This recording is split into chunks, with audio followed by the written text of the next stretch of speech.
anti-terror pact and global crisis. President Bola Tinubu on Thursday demanded a rock-solid economic and security alliance between Nigeria and the United Kingdom, pushing for expanded trade and unified action against mounting global threats. The next headline says, Tinubu departs London after historic state visit. President Bola Tinubu on Thursday night departed London after a two-day historic visit at the instance of the royal family. Moving on to the Sun newspapers. Training on disease-resistant seeds lift Enugu and Anambra women farmers. Not less than 35 women farmers from Enugu and Anambra states have been trained by the Sheda Science and Technology Complex on the use of disease-resistant seedlings to improve crop yields. The next headline says, Nwifuru preaches global peace and stability. Ebonyi State Governor Francis Nwifuru has called on Muslim faithful to leverage the sacred occasion and pray for global peace and stability. The next headline says, Abia APC blasts LP faction over attack on Senator Kalu. Abia State chapter of the All Progressive Congress APC has blasted a faction of the Labour Party LP in Abia State over its recent attack on Senator Ojuzo Kalu. The next headline says, Imo Assembly louts agri-future farms for job creation and livestock production. The Imo State House of Assembly Environment Committee has lauded agri-future farms for its large-scale livestock operations and job creation efforts in the state. The next headline says, Akpabio, Bariu, Otu, and others urge compassion, peace, and unity. Senate President Godswill Akpabio has called on Nigerians to embrace compassion and forgiveness and unity. He also congratulated Muslims on the successful completion of the Ramadan fast, urging them to sustain the spirit of almsgiving and love for one another. Moving on to the Nation's newspaper. The Southwest APC delegates step up plans for zonal congress. Delegates of All Progressive Congress APC from the 6 Southwest states have stepped up preparations for the party's 2026 zonal congress scheduled for 25th March in Lagos. Moving on to the next headline. Group 6 massive votes for Governor Onyebanji. A newly launched group, Southwest Independence Campaign Movement, has said it is working hard to ensure 1.5 million votes for the All Progressive Congress candidate, Governor Biodun Onyebanji, in the upcoming Ekiti State governorship elections. The next headline says, Olawepo Hashim visits Makinde, seeks consolidation of PDP unity.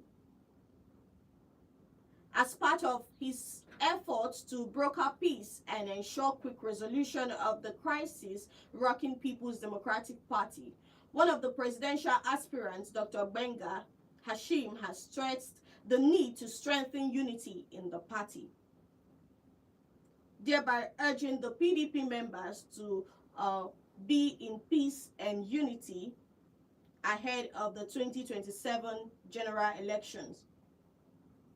The next headline says, ADP governorship candidate promises improved security. The governorship candidate of Action Democratic Party, ADP, in the 2026 general election in Ekiti State, Pastor Ojo Tope, has unveiled a 6-point agenda focused on security, infrastructure, and economic development. Now that's all for the newspaper review. Let's see what we have for today.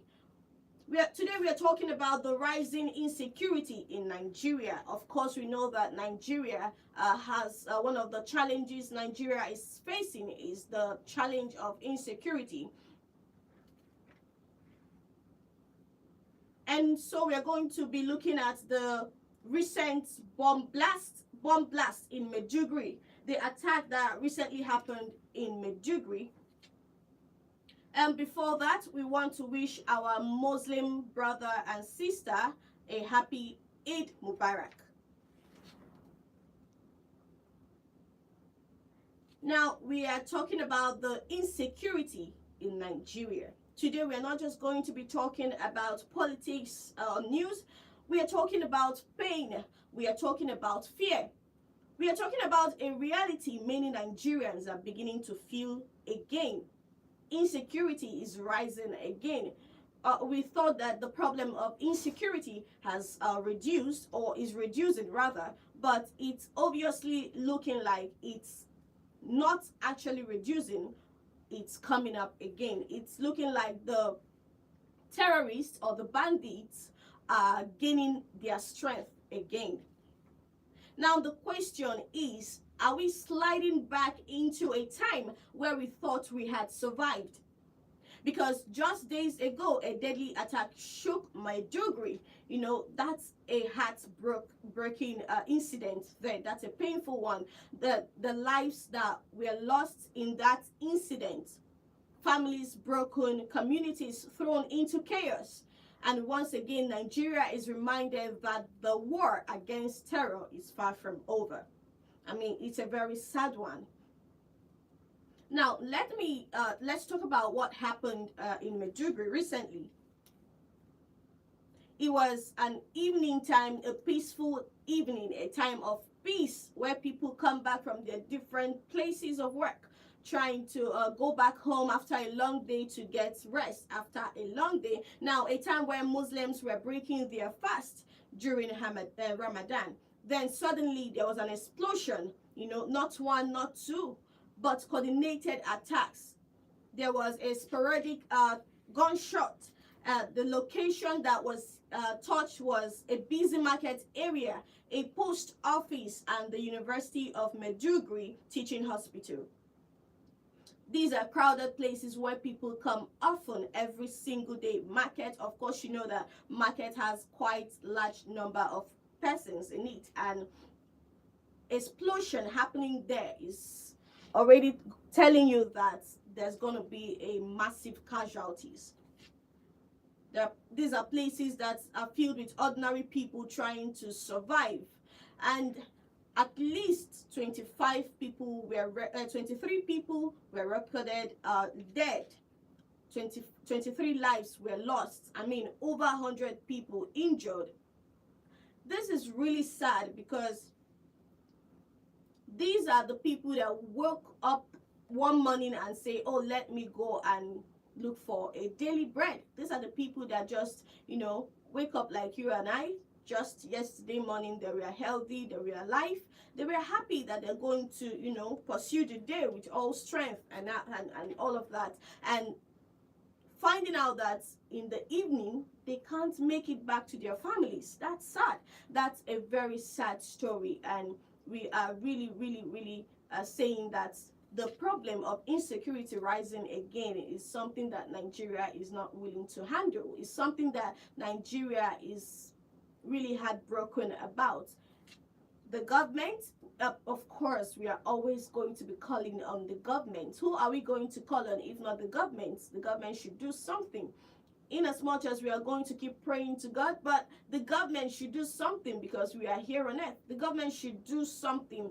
They should try to resolve this insecurity. I think someone said recently that the government should negotiate with bandits. They should negotiate with terrorists. I mean, if that is what it's going to take for this issue to be resolved, then they should go ahead and do that, because people's lives are at risk.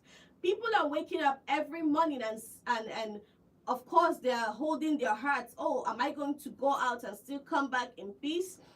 People are refusing to travel recently because of this insecurity problems. A lot of people can't travel because of this, because of the fear of bandits along the way, the expressway. People, bandits are kidnapping a lot of people and killing them. And the worst part of it is that when they demand for ransom, people pay ransom, and most times they still kill their victims even when the ransom has been paid. This is no longer funny. Nigerians are not finding this funny anymore. People's life are at risk. People are scared. Will I go out and still come back the way I left my house? Will I go back and still return to my families? They are just asking a lot of worries. People are complaining. People are worried. People are crying. You just wake up and say, oh, bye to your family, you're coming back, and then you end up not returning back to your family. You end up seeing yourself in a hospital bed, injured. These are people's fathers that are dying. These are people's mothers, people's children. This is somebody's child. If you saw that video online, it's very, very bad. It's a very, very bad one. I mean, these are people's life. Actually, the government should do something about this insecurity, because we are thinking that insecurity is subsiding in Nigeria, and before you know it, we are hearing more of it. Even the recent one that happened in Maiduguri, it's nothing that someone said that if you see what happened there, it was looking like Iran and Iraq war. Like it wasn't funny.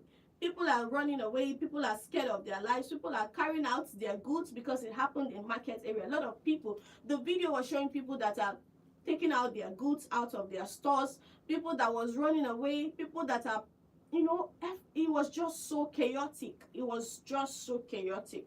It's not something that people should experience. It's not something that you should wish somebody to experience at all. Now, the real issue is that this isn't just about one attack. This is about pattern. It's about a pattern, a dangerous pattern Nigerians are starting to notice again. It has expanded, it has escalated. I mean, this insecurity issue, the government response. I mean, the government, are they even hearing what the people are saying? Like, are they even hearing what the people are saying? Take, for instance, this bomb blast that just happened. Our president is out of the country, even though he said that this issue, the purpose of the traveling is for the betterment of Nigeria. But then how can a president leave the country when there is such an issue, and the Minister of Defense also is there with him in London? It's honestly, if it were to be another country and this kind of thing happened, do you think that their president would leave their country just like that? I know that our president has assigned the chief of service staff to go down to Maiduguri and fish out these terrorists. But then, leaving the country, is that a good thing at the moment? With all the crisis that is happening in Nigeria, everything going on, the power crisis, the cost of living crisis, the insecurity crisis, do you think that is what the president should be doing right now? I mean, I don't know how to put it, but this is so sad. It is so sad that Nigeria has gotten to this point. It is so sad. I mean, that was a very chaotic experience in Maiduguri, and we are sympathizing with the victims and their families. The witnesses described this chaos. People are running away, screaming, bleeding. There was so much blood on the floor. A lot of people lost their children, both old and young. I mean, some are even looking for their loved ones, because probably your loved one is told you that they're going to the market, and that was the time this attack happened. And you can't seem to find. A young man said online that his family was calling him, his phone was buzzing, his phone was, and he got tired of that. He had to put his phone on silent because he was scared. He was scared. He needed to get himself out of the shock first before he could be able to talk to anybody. You know, a lot of things happened that day, and it's not something that we really wish for it to happen again. The rate of insecurity in Nigeria is becoming too much, and the government must do something about it. I mean, it's high time they do something about it. If it's negotiating with the bandits that is going to resolve this issue, then they should go ahead and negotiate with the bandits. I mean, the bandits, if they want, I don't know, but what do you think about this issue? I mean, you people, my listeners, you should just put mouth in these issues, and let's talk about it. The question here is, do you think that the president should be out of the country, considering the fact that there's a lot of things Nigeria is facing right now? There's a lot of challenges and crises that is happening right now in the country. Do you think it's a good thing, or it's the right thing right now for the president to leave this country at the moment, with all of these things that is happening? Now, even though there's no group that has been officially claimed responsibility of the security experts say the attack carries the signature of Boko Haram. You know, here we are thinking that Boko Haram people are resting already, that they are weak, but it seems like they went to launch another huge attack, and boom, they are back. Honestly, now feel free to call in and share your thoughts with us. The numbers to call are 0706 048 5853 or 0915 570 8347. Feel free to call us and share your thoughts. What do you think about this? The insecurity is too much. Nigerians are talking and talking, and nothing is happening. Someone said, oh, we should stop talking, that there's nothing we say right now that will make the government do anything. But I mean, we keep on talking, you know. Hello, good morning. Hello, good morning. Good morning, welcome to the show. Yes, what I want to tell is the aspect of you pointing out negotiating with the bank is Sorry to cut you short. Your name and location, please. Prince, my name. Okay, your location, sir. Don't in any way suggest negotiation with the bandits. You understand? You're holding the microphone and you're on air. Don't bring it as an option at all. We have the Nigerian Army, we have the Nigerian Police, we have the Nigerian Navy. Let them go out there and crush bandits. It's not just staying on the main road and collecting 200 naira from innocent people. Yes. All right. Thank you very much for calling. Okay, so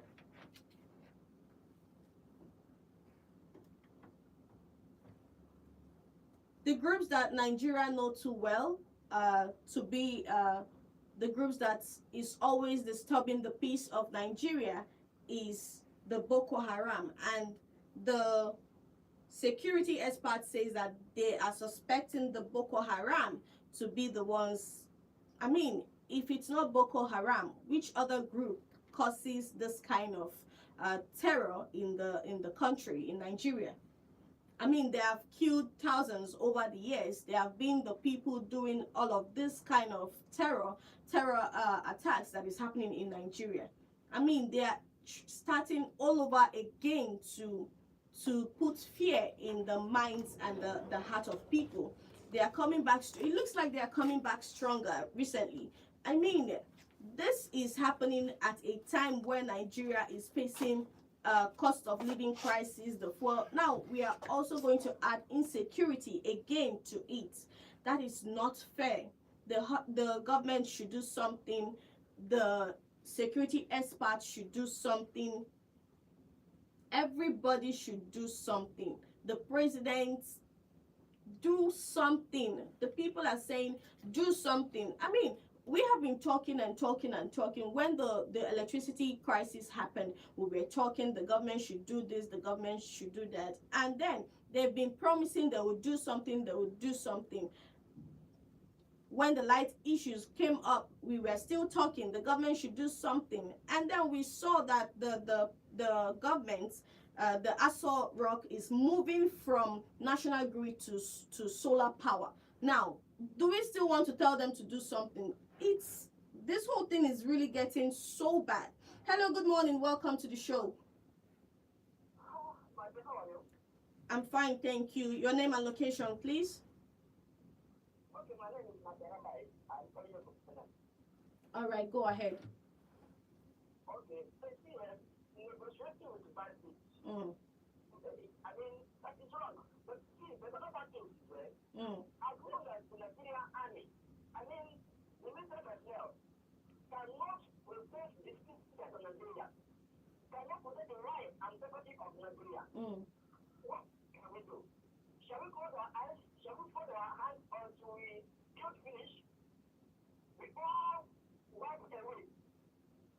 So before we react, no, it's very wrong. So we have to fight for our battle. As long as the Nigerian army, I mean the security personnel, the government cannot protect the life and property of the citizens. So we can't do anything than to find a way to protect our lives. Because insecurity have killed Nigeria. There's no security in Nigeria. And the government is not doing anything about it. We have army, we have police, and the other yes, that can fight Boko Haram, or terrorists, or bandits. But they can't do it.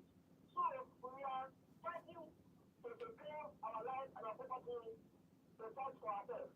So that's the thing. If not, it's not to negotiate. What else can we do?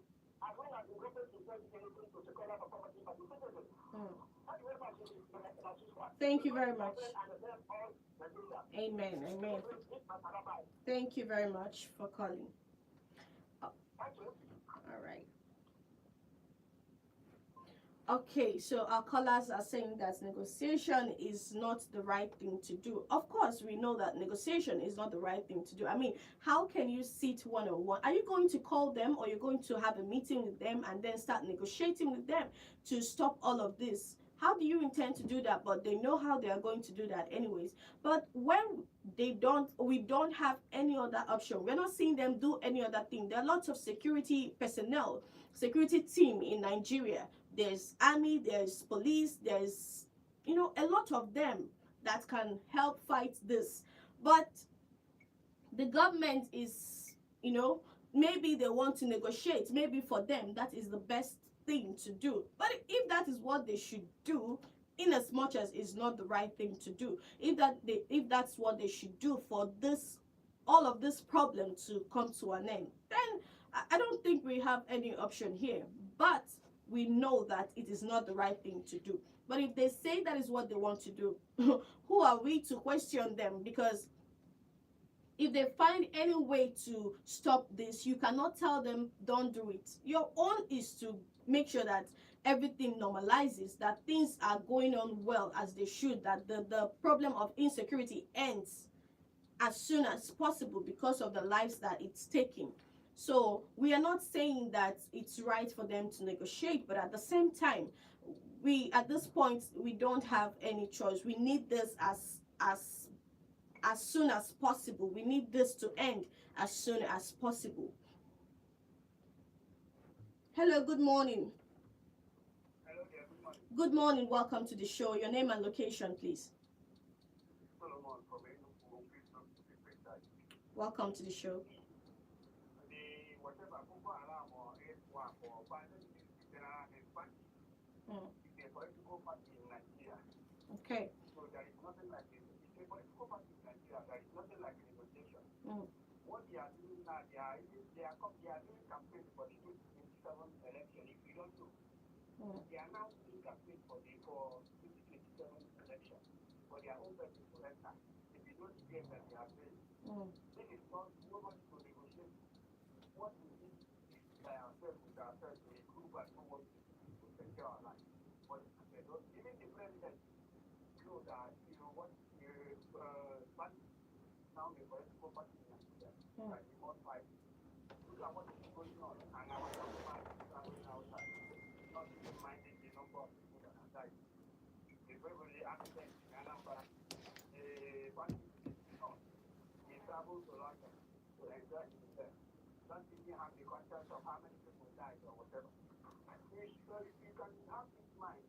Something is now the political party in Nigeria. Right. So how to do political party? That is one thing. Thank you. Thank you very much for calling.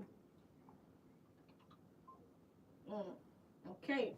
Our caller said that Bandit is now a political party in Nigeria. I'm hearing that for the first time, but okay. But then, our president traveling out of the country at a time like this, even though he has ordered the chief service staff to relocate to Maiduguri as soon as possible, to be on ground and track down those responsible for this. Now, he gave the orders and then he left the country. Now, some people are saying that means the president doesn't care about what is happening. Sending the service chief is one thing, and then you being available or being around to make sure that they are doing what you ask them to do. In as much as our president is telling us that him going to UK is for the betterment of Nigeria's economy. Now, should we believe him, or should we say that that is not really the right thing to do at the moment when Nigeria is facing this kind of issues at the moment? So people are saying, should governments negotiate with bandits, or should they use the security experts that we have to solve this issue? Now, our caller said that bandits are a political party in Nigeria. So that means if that's the case, the government can actually sit and talk and negotiate with bandits. Now, in as much as that's not the right thing to do, but if that is what they can do to put an end to all of this, we will ask them to go ahead and do that. Okay. Now, he has asked the service chief to hunt down the people involved to make sure that they track down those responsible for this. Now, this is what looks like the government are doing it looks like, oh, they are interested, whereas giving these orders and leaving the country, does it make sense? Does it make sense? Other countries, the presidents of other countries might not really do this kind of thing. It's only in Nigeria that you see a crisis happening, a lot of things happening, going on in the country, and the president is not on seat. And to think that the minister for defense is actually there with him, it's something that Nigerians are not finding funny.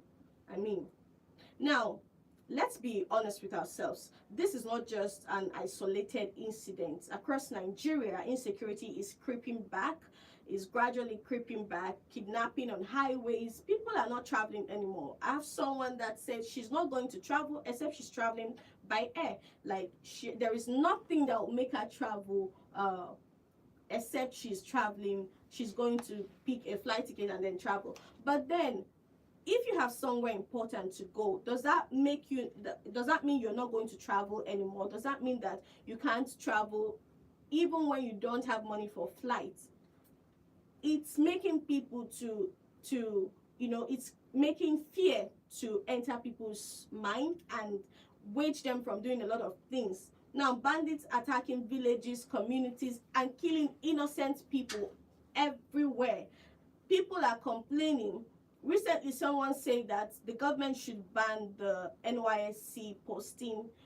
They should stop posting people from a community that is far from them or state that is far from them. People should not go far away from their place anymore because of this issue of insecurity. And I think they're right, because most people that go out for NYSC, they don't come back because of insecurity. They go out, and then most times on their way out, on their way to wherever it is they're going to serve their fatherland, they get abducted, they get kidnapped by this bandits. So if the government can do that, it will also help. Okay, people are scared of even going to NYSC because of these insecurity issues. the terror activities in the northeast, the robberies in the city, people are afraid. I mean, travel is becoming risky. Everybody is saying, oh, will I be able to travel? People are, sleeping with fears, waking up with fears as well. Will I be able to go out and then still come back peacefully to my family? Will I be able to go out and then still meet my family when I come back? Most times they go out, but they don't return, because on their way out they meet bandits and they get kidnapped. And I said this earlier, the annoying part is that these people, when they kidnap some persons, when they kidnap a victim, they demand for ransom. And if you eventually pay the ransom, at the end of it, you won't get to see your loved one that was kidnapped. They kill this person, and then you're asking, what's the essence of kidnapping somebody and still demanding for ransom? Now, that is what Nigeria is crying for. Nigeria is crying for help. The government should step in and do what they should do. They should involve any security expert that is meant to be involved, any team of security that they can bring in to make sure that all of these things end. If they're going to negotiate, let them go ahead and negotiate. The truth of the matter is that Nigerians don't even care how the government are going to solve this issue. What they want is, are they doing anything? What they want to hear is that, are they doing anything really to solve this issue? How they solve it is not the problem. They should go ahead and solve it, as long as it's going to bring the peace of this country back. As long as it's going to make the city calm again, as long as the people are not going to sleep with fear, as long as people are not going to leave their houses in fears again. I mean, the fear is becoming normal. Now, the question is, why is insecurity rising again? Okay. Hello, good morning. Welcome to the show. Your name and location, please. Okay, go ahead.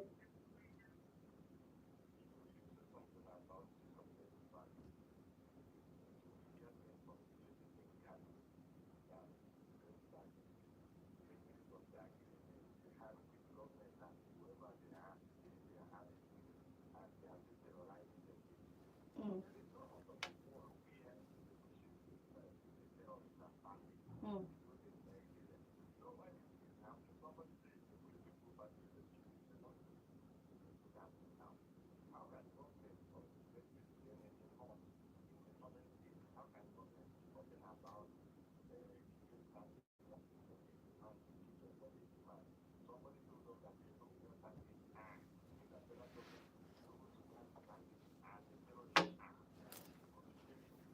Mm.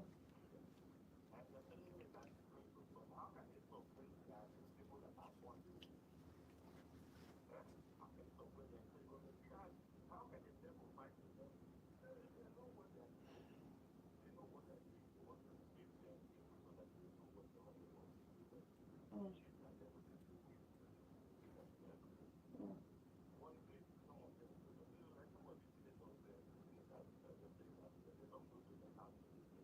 Mm.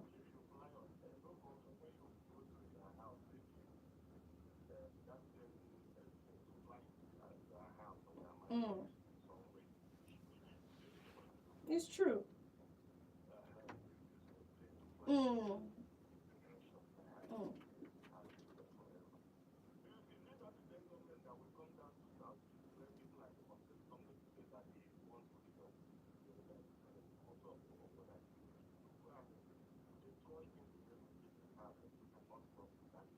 Mm.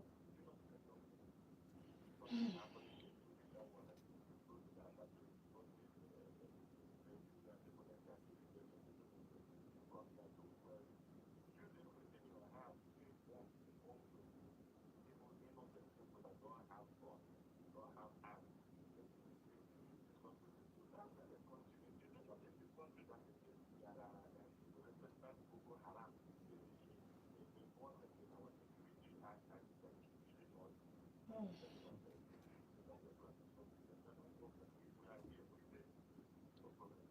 Thank you very much for calling.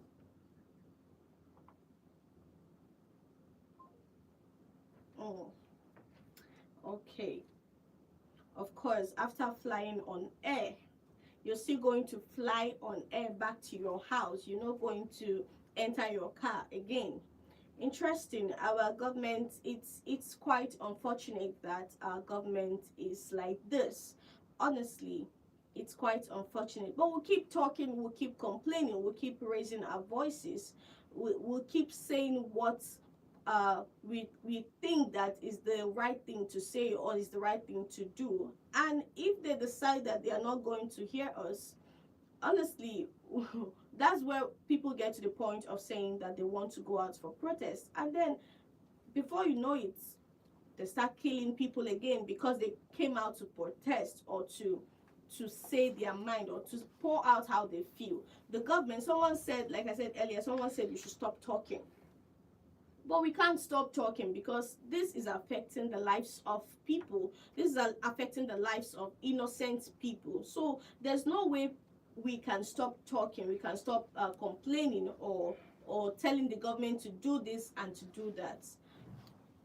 It's so unfortunate that Nigeria has gotten to this extent. It's quite unfortunate that we are here today, because we think that by now this kind of thing shouldn't be something that we are crying about. Look at this attack in Maiduguri. It destroyed a lot of things. The hospital is overcrowded now because people are bringing in people that was involved in this, the victims of this attack in the hospital. The hospital is overcrowded right now. People are crying. People's lives were lost. I mean, someone just wake up one morning and then after dressing up, going to chase his dream for the day, and then he didn't return to his family. That is very, very bad. Very, very bad, honestly. Whatever the government, in as much as we find this funny, because how can the government sit and bargain or negotiate with bandits? It's unheard of. But what can we say? Because whatever it is that they want to do, they feel like doing, then if they say that this is what they want to do, what they should do, or what they think that if they do, it will be okay. But the problem is not even just doing. The problem is after doing it, will it resolve the issue? Will it make this whole thing to end? Will it stop all this issue? Because the fear is real, honestly, and a lot of Nigerians feel the same way. People are complaining, people are angry, people's lives are being lost, people's businesses are being, people in Maiduguri right now that has businesses inside that market, you know, that's a huge loss for them, because most of them are doing or running their business on loans. And then how do you expect this person to cope? Someone is lying down in the mortuary today because of this attack. Someone left his or her house thinking that they are returning back in the next few hours, in the next few days, but they didn't come back again. That is quite unfair. We will keep talking until the government listens. We'll keep talking. We'll keep saying what we know that we should say. We'll keep doing our own part as the citizens, and let them do their own part, because I don't see why this issue is rising and our president is not on seat. It is quite not a good one. It is quite not a good one. A lot of Nigerians are complaining. I mean, what's the solution to all of this? This is where we must come to reflect. I mean, security is not just government responsibility. Now, within ourselves, it is government responsibility, but the little we can do within ourselves to secure our lives, you know. At this point, people should just, you know, look out for each other, for one another, for your neighbor, for your friends. Look out for them, you know.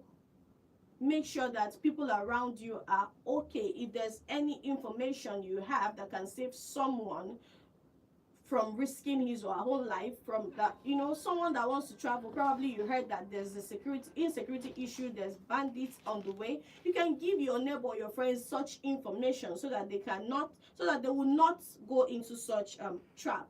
Okay, now The government, we are also urging them to do more at the same time, because protecting our lives is also their responsibility, as we are the citizens of this country. So they have to do something. We will keep talking, we will keep complaining, we will keep screaming, we will keep shouting until they hear our voice, because it looks like we are sliding back into fear. And we are asking if Nigeria can rise above this issue, this crisis again, because no nation can move forward when people are afraid to live. Nigerians don't just want speeches anymore. We don't want promises anymore. We want actions. We want results. And that is all we are praying for and asking that our government do for us. All right, thank you very much. And with that, we come to the end of this show. And I'll see you on Monday by 9 a.m. Thank you very much. My name is Jennifer.